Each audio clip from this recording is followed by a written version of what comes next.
Good afternoon, Stuart, Florida. It is 5. It is 9:06 in the morning, and we've got Peter Mullengarden from on the line. And how you doing this morning, Peter? Better than you, apparently. I know what time it is. Well, I do the afternoon. 9:05. Yeah. Very good.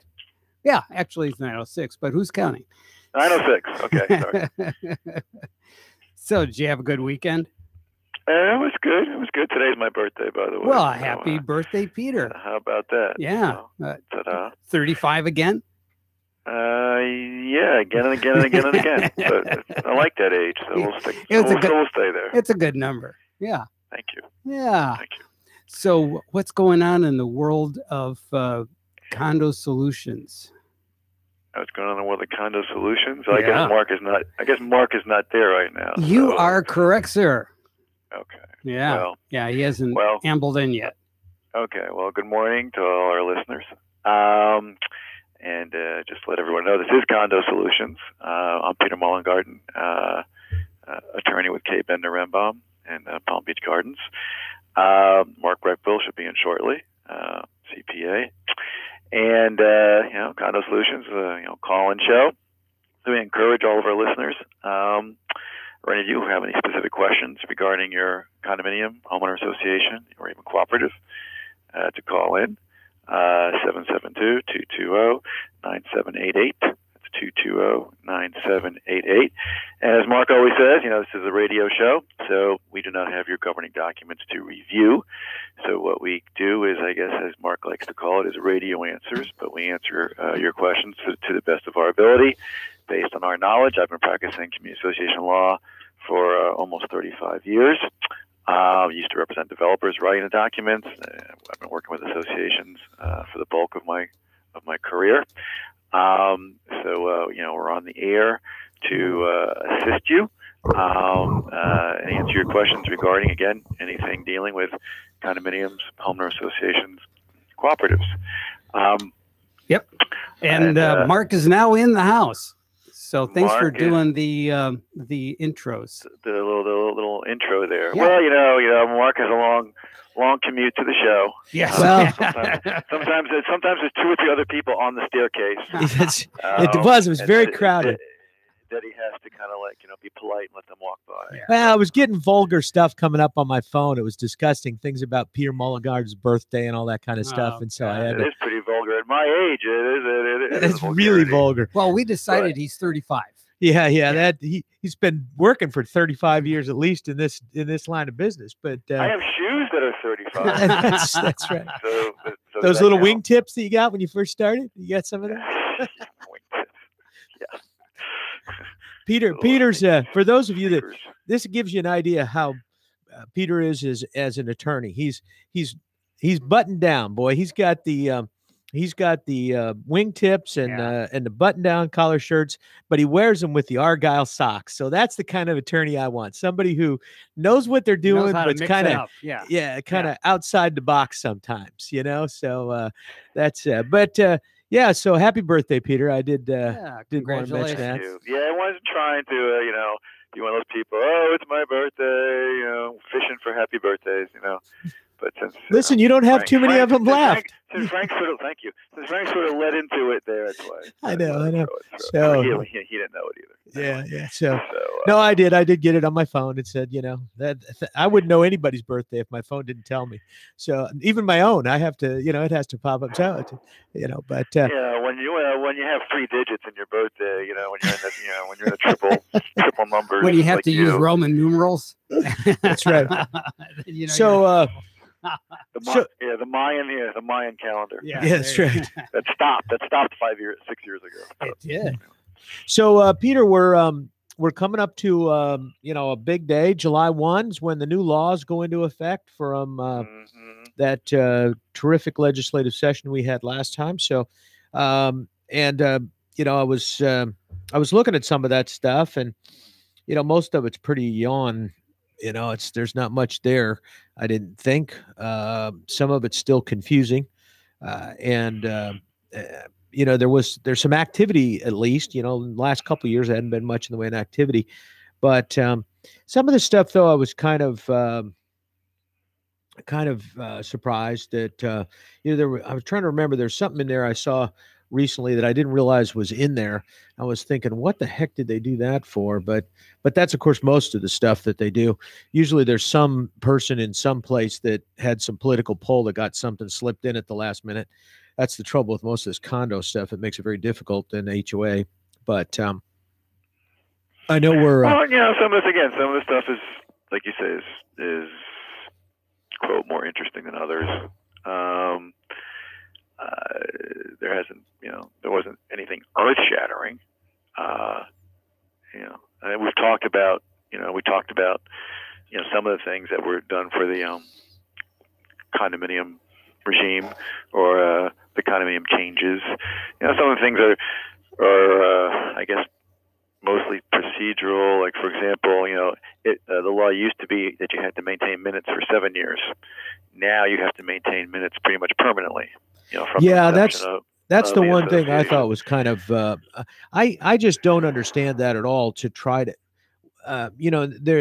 they did put it in that basically you're supposed to maintain the records of the association forever. I mean, to me, that's just kind of ludicrous. I mean, I just can't. I can't imagine any business being under that kind of, that kind of requirement. It's just, that's really onerous. Well, you mean having to maintain the minutes forever? Not just the minutes, but I mean, isn't it basically that all of those records, all of the, No, not all of them. Most stuff is still is still 7 years. Mm-hmm. Okay. The keeping forever is really just the governing documents plus the minutes. The other parts of the records are still under the 7-year provision. Yeah, even 7 years is a long time for a lot of stuff. I mean, I can understand certain records like construction records, and records that on building plans and modifications and things like that. Things that give you historical, reference and perspective, right? Well, or things that you might need to redo the building or determine whether the building has structural issues or whatever. I can understand a need to keep some of those kind of things, but I don't know that if I'm in a condo association 40 years from now that I need to know that Jane wanted tulips and Joe wanted daisies. I really, and that's what gets in those minutes. That shouldn't be in the minutes anyway. Yeah, I know it shouldn't, but that's what's in it. You know what I mean? We're gonna keep an infinite number of years of those kind of battles, so that you can go back later and see who was arguing about what dumpster and what garbage can. It's amazing. So. Well, again, that's one change. I mean, if you're going to talk about other, we can bounce around a little bit. I know that one thing that we both kind of scratch our head as to why it's there anyway, but the website requirement for 150 units or more condominiums, the time to have that website was extended. It was basically right now, okay? July 1st, 2018, that's been extended to January 1st, 2019, as far as having that website. What was interesting about that is because of now that being mandatory, they've now worked it into some of the notification regulations and other things that that website now becomes part of your requirements for notifications for certain things or storage or posting or availability of records and things like that. So there is a list of things that are required to be on the website. Right. Now one thing that was taken off, which is good for you, because I know you were vehemently said we can't do this. When this law was originally done last year, it said you had to put on a proposed financial report. That's been taken out. Yeah. Okay, so you're no longer required to post on the website a proposed financial report, but you do have to post any monthly income or expense statement, to be considered at any board meeting or any owner meeting. So that's now on there, but the requirement for proposed financial reports has been deleted. Yeah. Well, that and that's good. I mean, at least that's the kind of thing that shouldn't be out there. You get people, it is just for that purpose. A lot of that are their drafts or for management to review to determine if they're accurate, and so you don't want to be putting inaccurate financial information up there and then have it printed or distributed. It's that's the kind of thing. It's this is going to bring in though.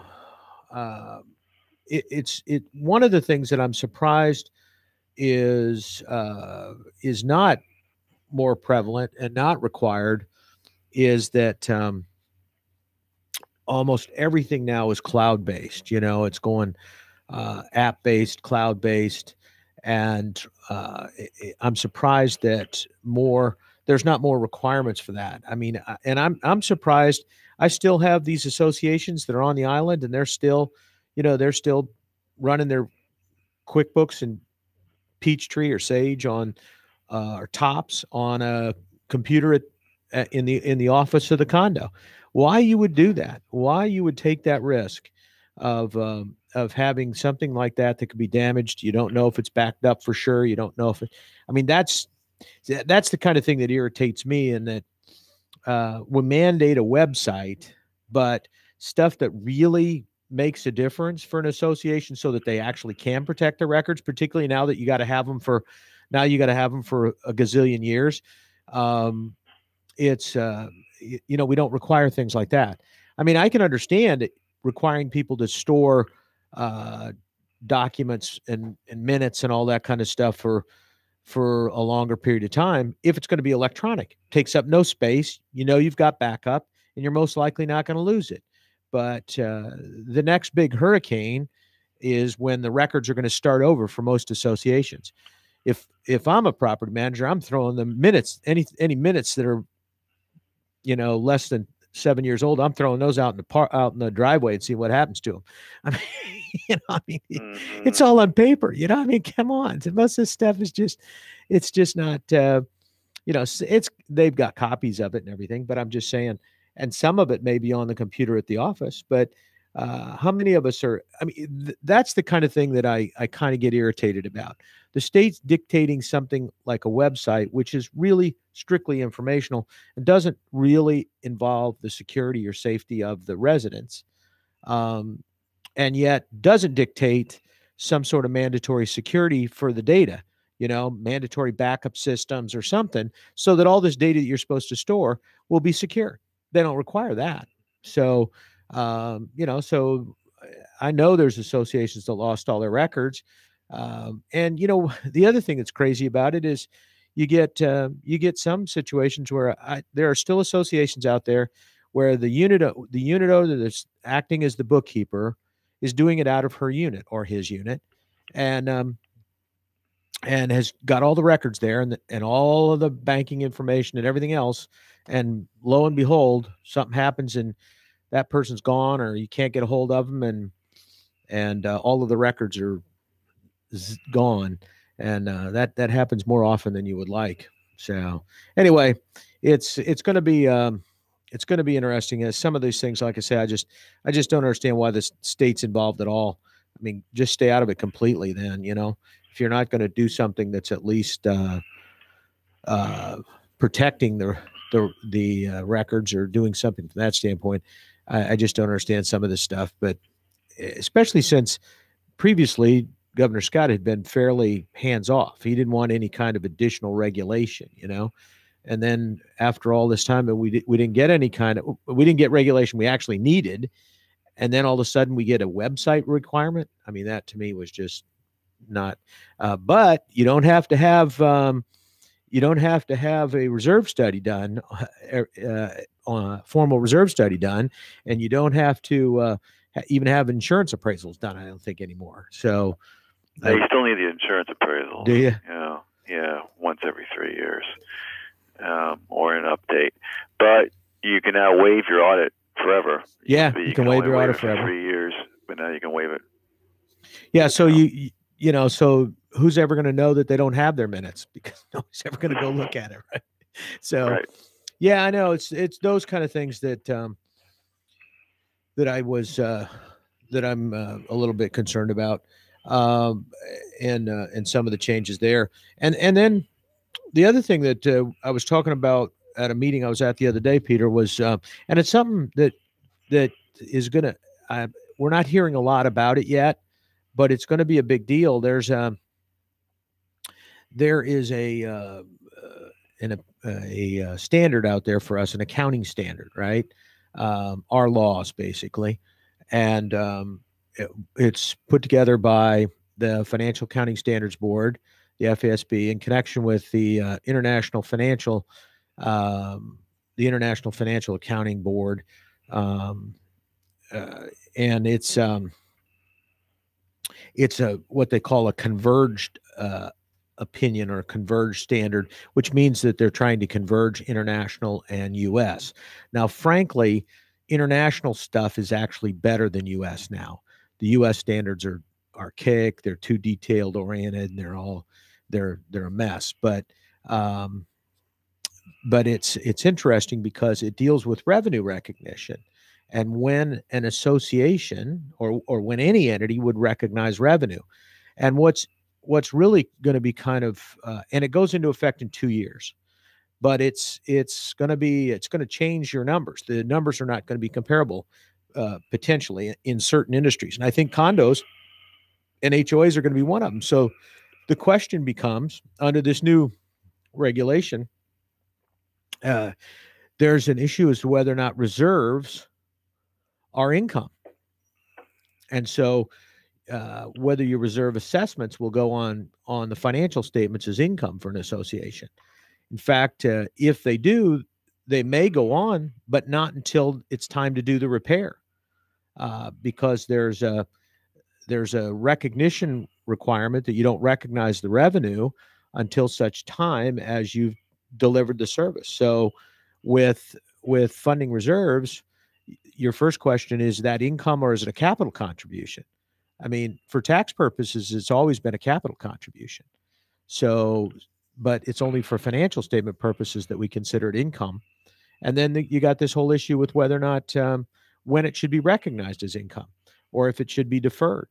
So it's going to be interesting because it could change the numbers on associations pretty dramatically. I mean, we've got this audit requirement, for certain things, but if you pull out your reserves from the calculation, may significantly change that number. If certain items are deferred even out of operations and not recognized, then that also could have an impact. So, it's going to be interesting to see what happens out of this. For example, I'll give you one real quick example. There's a collectability feature in the new standard. So you don't record the revenue if you have to make a decision up front as to whether or not the revenue is collectible. All right. So, and this isn't an after the fact. This isn't a, we build them and now we're worried about whether it's collected. It's up front as to whether or not the person can pay. So if you've got a unit that's already in behind or is in arrears and aren't paying, then at that point you would not record their income when you bill them. Right now we'd record it as income and record it as a receivable, and then we deal with whether or not the receivable was collectible or not. And a lot of times we'd say, well, we'll probably be able to collect because there's equity in the unit. So we don't reserve 100% of their assessments or maybe none of their assessments. We leave it all there because we figure if we have to foreclose, there's equity in the unit. Well, under the new standard, if you determine that person isn't going to pay, which is probably the case if they're already a year behind, then you can't look at the ability to sell the unit and maybe cover your costs as a collectability factor. That person doesn't have the ability or desire to pay, and so you don't record it as income.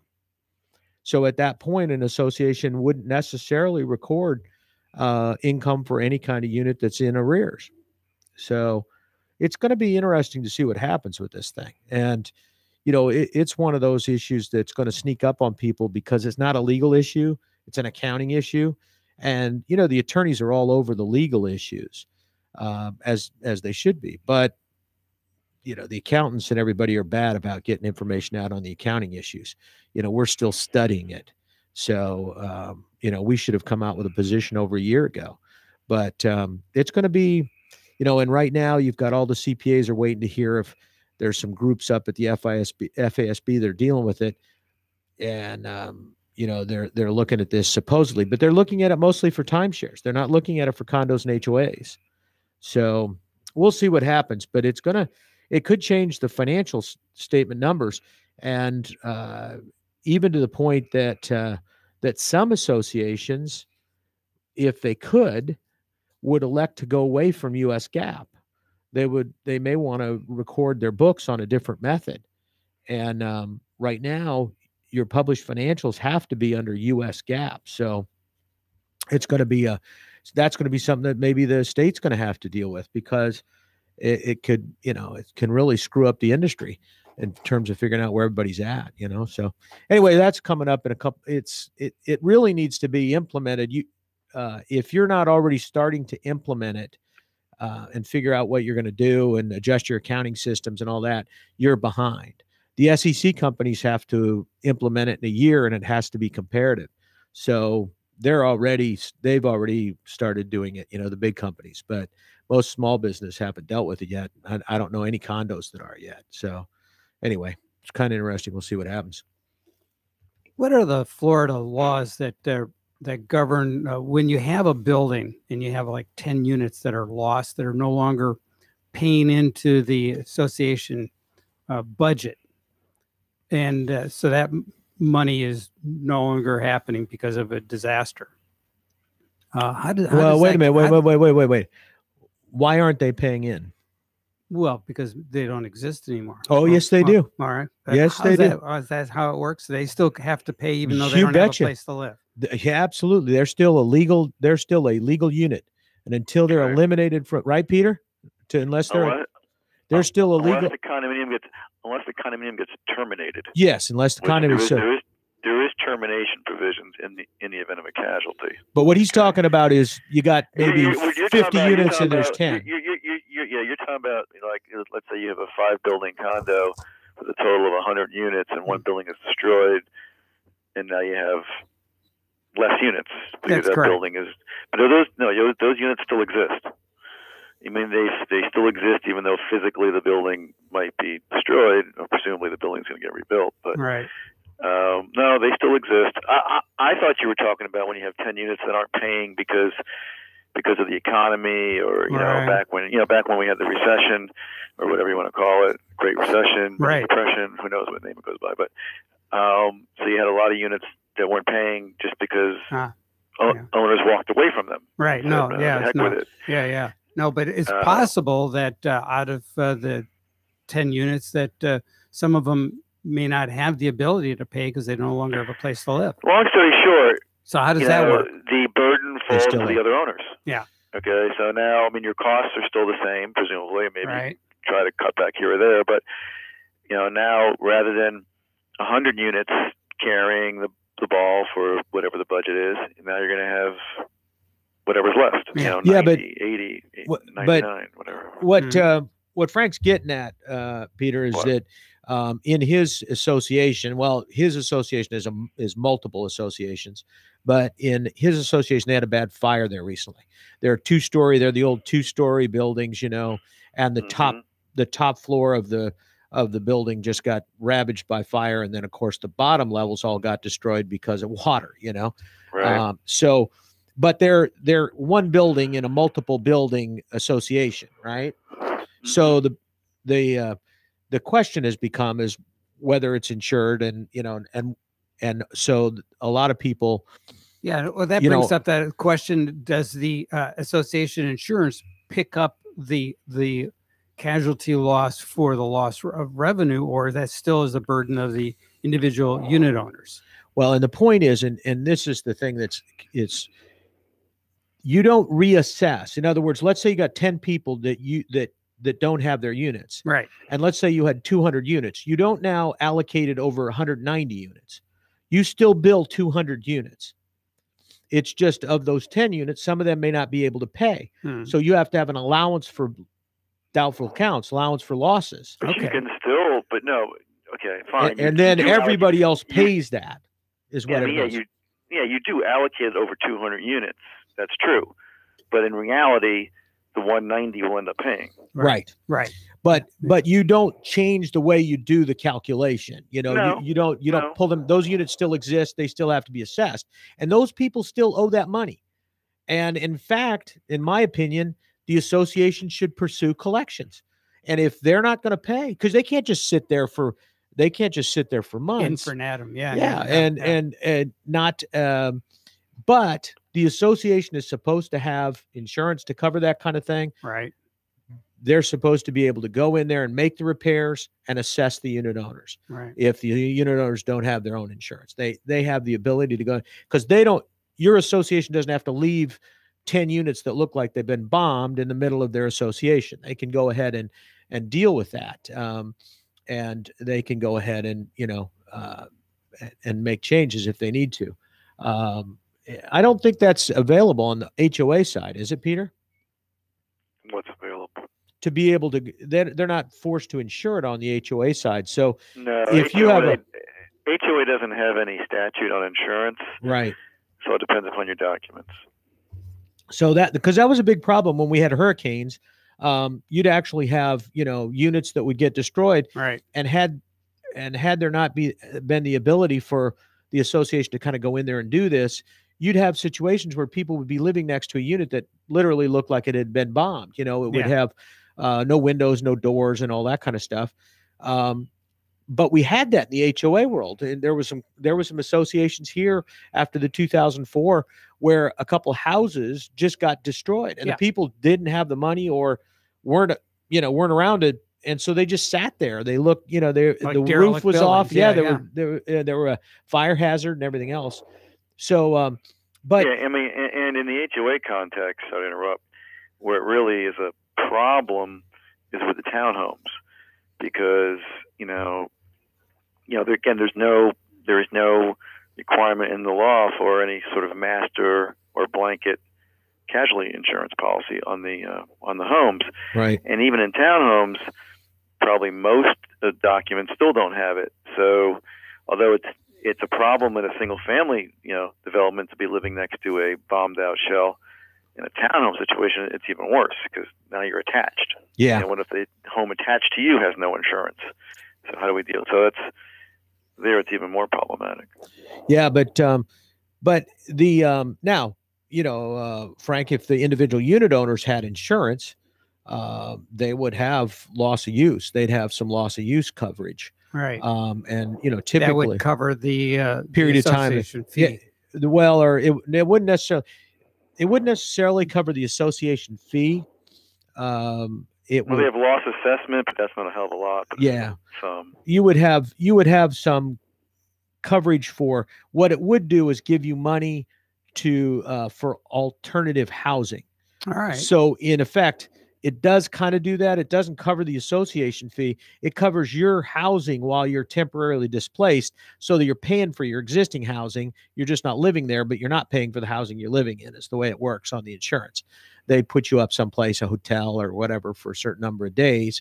And then in your situation, because it's a condo, you've got, the association is required to insure a lot of the stuff that happened, a lot of the damage. There'll be some inside stuff, particularly with your buildings, because they're so old, that a lot of them have been remodeled inside, right? Different than the original floor plan, and insurance wise, they just really have to kind of bring it up to code. And then with an older building, really for any buildings, but especially with the older ones, you do want to have the ordinance, the law and ordinance coverage.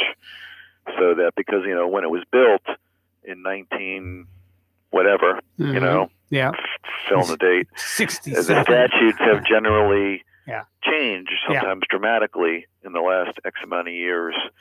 So you want to make sure that all of those upgrades, whether it's electrical, plumbing, structural, firewall ratings, different roof construction, everything has changed, and sometimes dramatically. Yeah. You want to make sure that the insurance is going to rebuild up to code and cover those upgrade costs. Because it costs a lot more to build it now than it did impact windows and all sorts of things that now you have to do that you didn't have to do then. So right.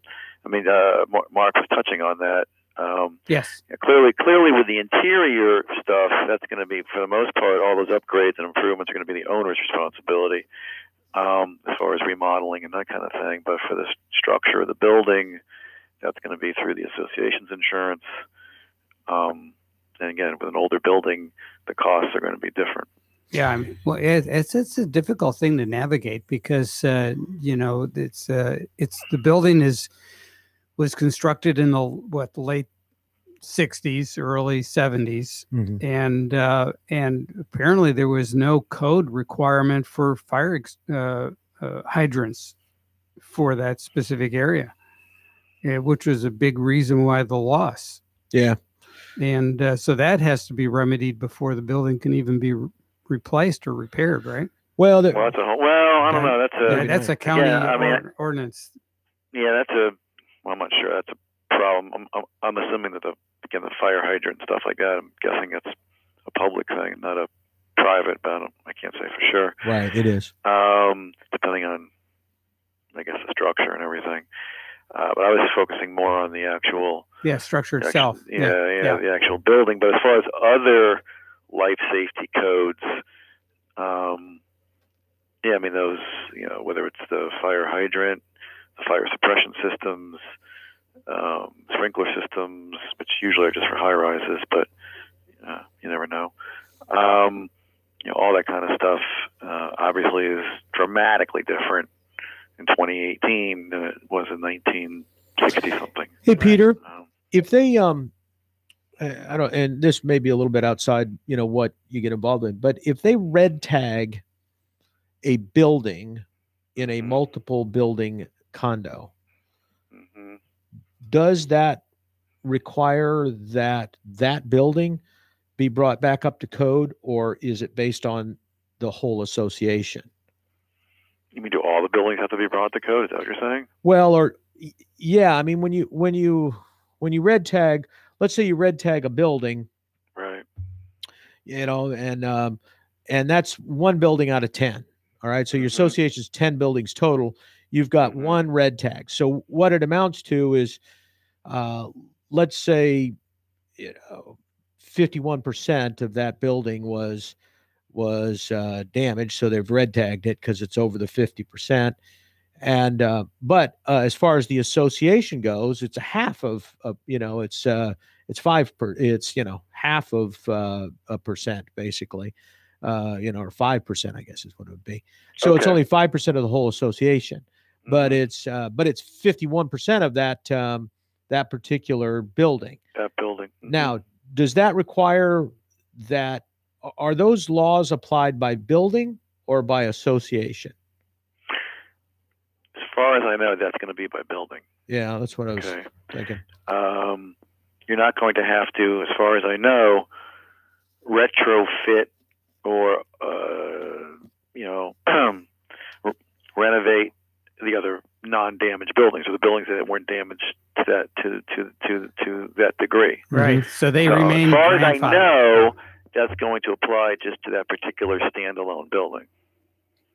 But that particular building is then going to have to be brought up to code in 2018.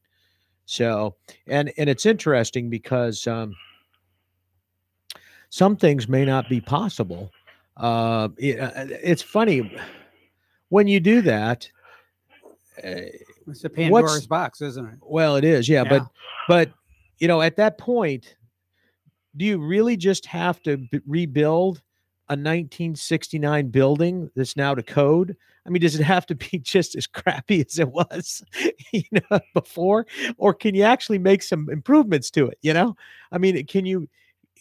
Well, that's going to depend too. I mean, usually what the documents will say on this topic, because this is not in the statute per se, usually usually what the documents will say is that the building has to be reconstructed, repaired, reconstructed in accordance with, usually what it says, in accordance with the original plans and specs. Okay, obviously, but those original plans and specs are automatically amended because of code provisions. Okay, and then sometimes it'll say, or as otherwise deemed, and sometimes it'll say the board. Sometimes it'll say by a vote of the owners. Now, I got to remember, you still have the alteration and improvement language of the statute, which would still apply. So if you're going to be making alterations and improvements that are material, unless there's something in the declaration that allows that in the reconstruction context to be done by the board, you're going to have to get a vote of the owners. Now, if it's a single condominium and not a multiple condominium, if it's a single condominium, so all the other owners are part of the same condo, in other words, one declaration, then, and if you're in a alteration type situation under 718.113, then to change that building would require a vote of X percentage of all the owners. Again, if a declaration in the insurance reconstruction section says that the board can make improvements in a reconstruction situation, then the board could decide. So the answer is to give you another usual lawyer answer is that would depend. That would depend upon what the documents actually said regarding reconstruction and the ability to improve on what was originally there. Now here's what I'm going to throw a little twist into that, because it's as you've pointed out many times, these associations, these buildings are not covered by ADA. They're covered by the Fair Housing Act. And so the Fair Housing Act, although ADA does apply from original construction, though, so you might have some ADA stuff just from handicap accessibility in terms of original construction. But anyway, go ahead. Okay, well, that's what I'm getting at. So these buildings, there's a lot of these kind of buildings around town here in Stuart. They're old buildings. They're built in the late 60s, early 70s. They're basically 2 stories. They have walkways in front of the unit, so they're open doors. You're coming out. You're not coming off of an interior hallway. You're coming off of an exterior hallway. There's, like I say, stairwells. They're 2 stories, stairwells at both ends, right? Mm-hmm. Typically, there's a number of them that are 55 and over communities. There's a number of them. And in those 55 and over communities, there are a large portion of the population that are over 80. And so what's happened over the years is that, people that live on the second floor that bought in there when they were 55, are now 80, and they can't walk the stairs as easy as they used to be able to. They got problems with hips and all that kind of stuff. So at this point, you probably got a pretty good shot that a lot of unit owners, or a portion of the unit owners in the building, would prefer, even if they don't need it now, to have the building be more handicapped accessible, including ADA type bathrooms, that would accommodate a wheelchair, possibly elevator access, the door, just the width of the doors, the width of the doors. Yeah. And access even to the extent of potentially an elevator type situation. So the question is, first of all, could you do that? Could the association elect to do that? And second of all, if the association didn't elect to do it, can the unit owners get together and say, okay, this is a reasonable accommodation under the Fair Housing Act, because we're in the process of rebuilding the whole building anyway. We're going to make these modifications. And so, because I always wondered about this, I had an association, I'll give you a little bit more background. I had an association across the street from this one. And in the hurricanes of 2004, it was very close to being red tagged. And it was a 2-story, same construction as this building right here. But the problem was, in between 1972 and 2004, when these hurricanes hit, the law in that area, the building requirements in that area changed so that you had to build, you had to lift your basic structure about 3 feet off of the ground. You know, they deemed that those areas were below a flood area, and they were so they weren't safe to build at that level. So they required a 3-foot, a 3-foot lift. So this building in 2004, if it had been red tagged, it was going to have to lift the building, 3 feet. So you're not going to do that when, only the top level was messed up. There was a few units. In this case, there wasn't water damage. It was just hurricane damage. There was water damage to some of the units, but because of the storm, but it wasn't a situation where you had all the units got kind of damaged in the process. There was just intermittent units, but in total, it was going to be 51% or 52% or somewhere in that range. And but they would have had to tear down the whole building, because you can't lift a building like that 3 feet. It's too big to lift, really. And so, so it's kind of those kind of questions. As we have these, at what point does the association really have to rebuild the unit? Rebuild the building? Well, like the association, again, they have to reconstruct the building after a casualty loss. They would have to do it in accordance with, most likely, if they're doing it like almost a complete rebuild or a substantial rebuild, in accordance with current code. Under fair housing laws or the Fair Housing Act, if an owner needed a specific modification to accommodate his or her handicap, then the association would have to allow them to do it at their cost. Most likely, in the rebuild or the reconstruction, the association most likely is going to have to comply with, the current handicap accessibility regarding new construction of whatever type of building it is. So they may have to put in a ramp or something. They probably won't have to put retrofit with elevators, but as far as the doorways and things like that, they probably are going to have to comply with that stuff. Because ADA and things like that does apply to original construction and and reconstruction to X degree. Again, if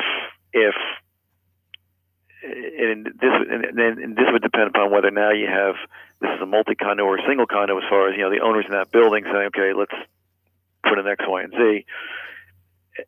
If it's beyond the code and something extra, and it's a material alteration, you're going to be looking for a vote of the entire community. If it's a single condo, even though it's multiple buildings, if it's a multi-condo, it's just the owners in that building. So again, you have to look at the factors. Who's asking for it? Is it something driven by code? Is it something beyond code? Is it things like that? Is it an accommodation just for a certain owner or owners? In which case, they would have to pay for it under Fair Housing Act. So again, the answer kind of depends upon the scope of what you're doing and who needs it.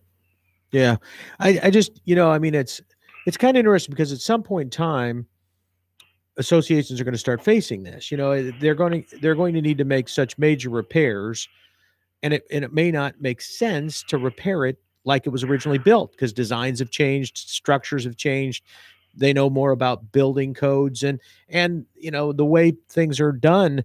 There's things that are done that are that make the unit nicer and better and safer and all those kind of things. Because then there's the other aspect. It's a little more, I guess, subjective.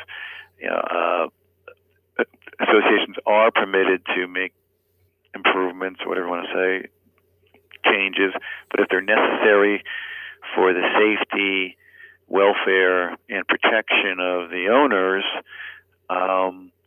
then those things are not considered material alterations that need an owner vote. So if it's something that is reasonably necessary for the safety and for the protection of the owners or for the building, then it's not a material alteration. But that's something that is, based on the facts and circumstances of what exactly you're doing. Yeah.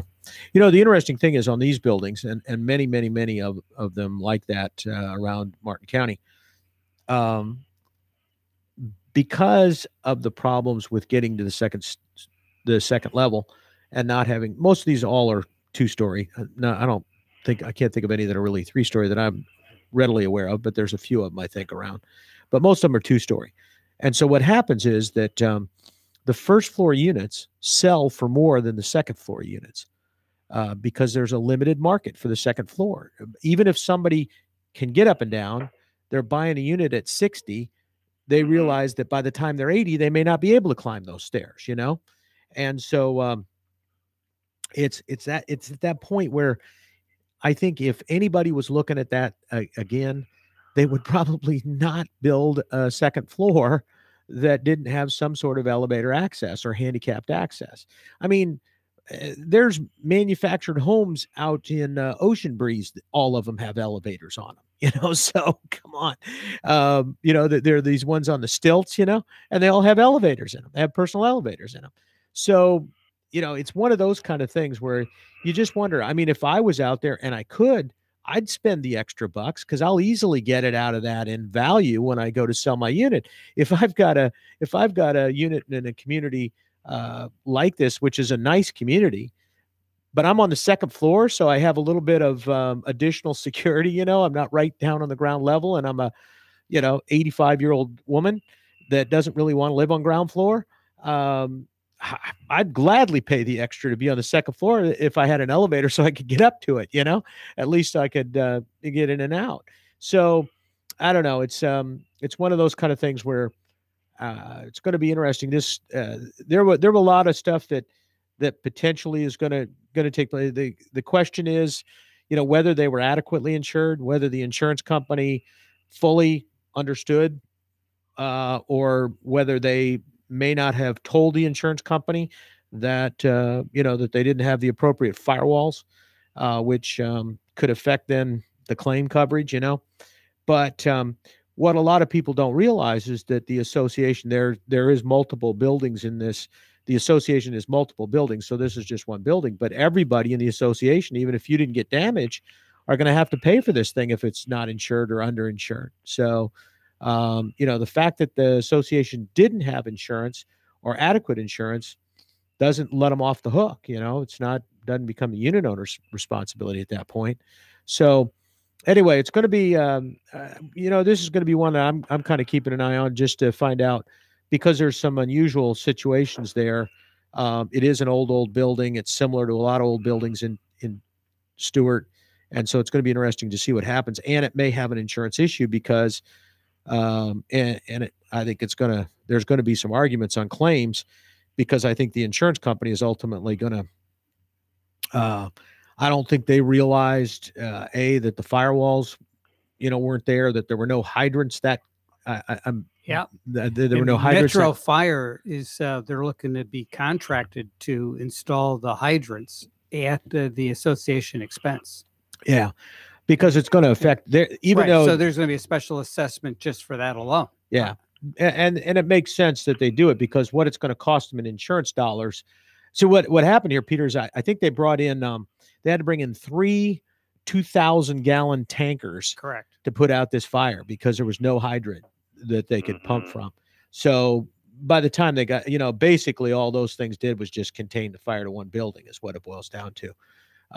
So it was, so there was a lot of things going on with this one. It's an unusual situation. We had, again, back in 2004, there was an association on the island that got damaged by the hurricane, had significant hurricane damage, and including their roof, right? And they had one of these, I think they had kind of a flat roof type situation. So when the roofers came out to start fixing the roof, they brought the hot tar and all that kind of stuff, right. And it caught the building on fire. So that's not funny. Sorry. No, but it wasn't. But it was. I mean, what's the chances of that, right? So now apparently pretty good. Yeah, they destroyed the building.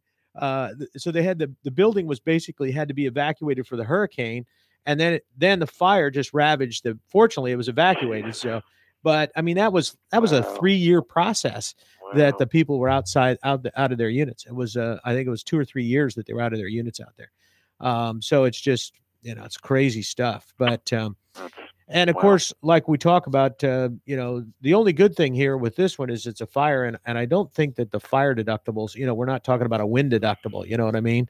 So a lot of this stuff, if it is insured, may be covered with a relatively small deductible versus, if it had been a, windstorm deduction or something like that, windstorm thing where, be at 2.5 or 3% of the value of the association. So, but anyway, so, Other than that, we're kind of running out of time this morning, but a couple minutes left. But it was anything that you wanted to just mention. I know for our CAM people, this is one of the licensing periods coming up, so don't forget about that. If you're a community association manager, or even if you've got a license and you're not actively practicing, you're trying to keep it active, don't forget you got to get your hours in. And Peter will have some legal hours coming up for you if you need to do that. He'll give you your he'll have I'm sure you guys will be having a seminar coming up where you can get those hours, right? Well, we have lots of seminars. I mean the 2019 update will be out pretty soon, which is the 2018 laws. Right. It's a 2019 update. As you said, the new statutes are going to be effective. So, just be aware. Yep. So we'll keep an eye on that, and we'll be back again. Well, let's see what's next week. It's a week. Actually, I'm out. Yeah, that's right. So. Yeah, and it's a week after Peter's birthday. That's right. I'll be away. Yes. So that's it's also that 4th of July week, isn't it? July 4th week. Yeah. Yeah. So we'll probably take that one off and be back afterwards. Let's plan on just skipping next Monday. And but for those of you that are out there and want to join us, we're usually here every Monday morning from 9 to 10 o'clock right here on WSTU, talking about things that affect you and your condo and HOA. We welcome questions. We're here to help you and help out if you've got them. And so take advantage of Peter. He's a great resource for you to have, and he's the kind of guy that you want to draw on. So we'll try to get back here after the holidays and get back to it. So write your questions down and let us know. Thank you.